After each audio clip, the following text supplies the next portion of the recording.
So here's an example of how I separate art from the artist.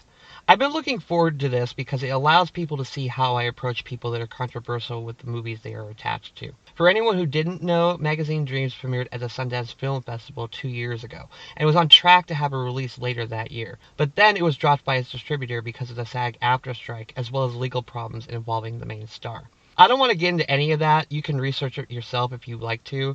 Magazine Dreams is about a man named Killian Maddox, and you will remember his name because he repeats it many times to many people in the story. Killian is an aspiring bodybuilder who's obsessed with becoming a star in that world. He doesn't have any friends, he doesn't associate with anyone, and all he seems to do is eat constantly to hit his high calorie count. Injects himself with steroids, watches old videos of bodybuilders, writes letters to his favorite bodybuilder, to the point where he comes off as an obsessed fan, and watches pornography on occasion.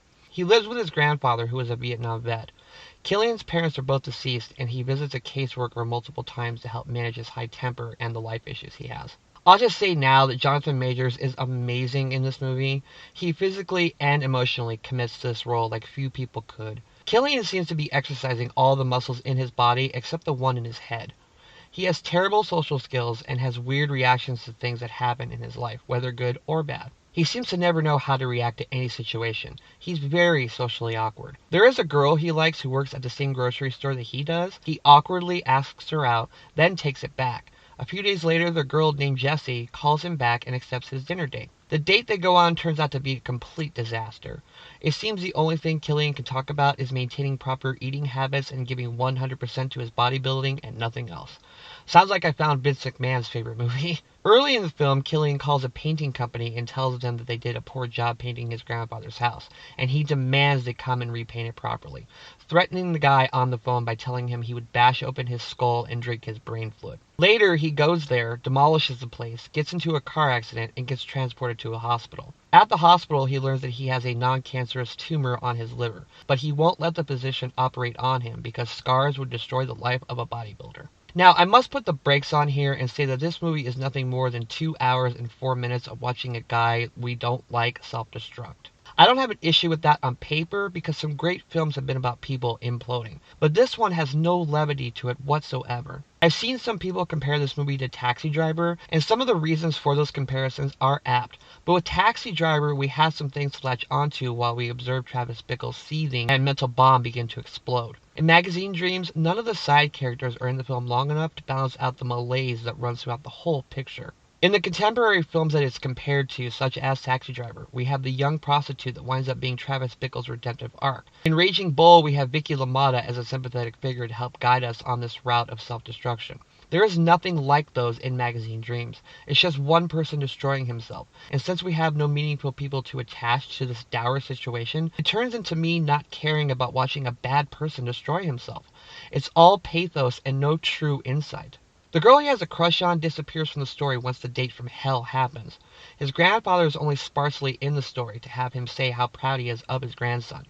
But since he has no redeeming attributes as a human being, by isolating him the way the film does, it doesn't come off as sad and heartbreaking. It comes off as awkward and weird. It's like we're watching a guy punch himself in the penis over and over again. And after the first few times of feeling uncomfortable with that, we end up becoming numb to seeing it. And that's what this movie is to me. A constant barrage of self-inflicted wounds to the point where I don't give a shit about it anymore because it just won't stop. The way the film is shot is nicely done. The cinematography is really good, especially a sequence that takes place at a dance club.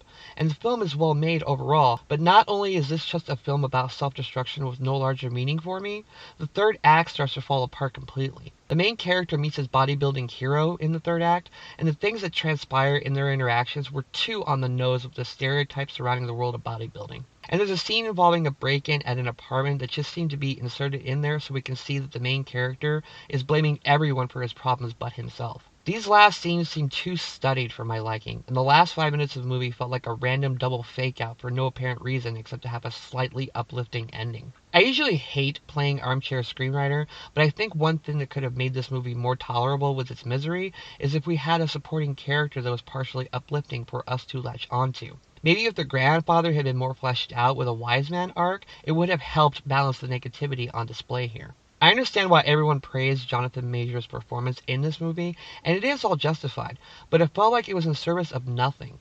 We have a good performance of him playing a terrible person who I hope gets locked away so the world can sleep better tonight. I cannot recommend this movie personally.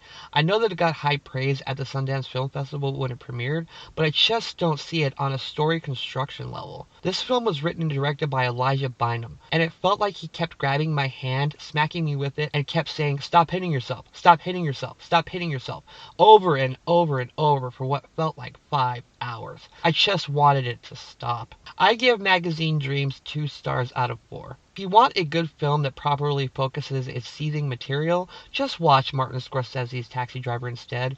Or if you want a good sports drama, watch The Fire Inside from last year instead. Both are way better movies in my opinion. Okay, so Magazine Dreams, do you want to see this movie or have you seen it? What did you think of it? Please let me know. I'm at least glad that it's finally out, and even though it didn't work for me, it may work for some people. Anyway, if you like this, please like and subscribe. Here's links to my other videos. Follow me on social media if you like. And until next time, I am Ghost.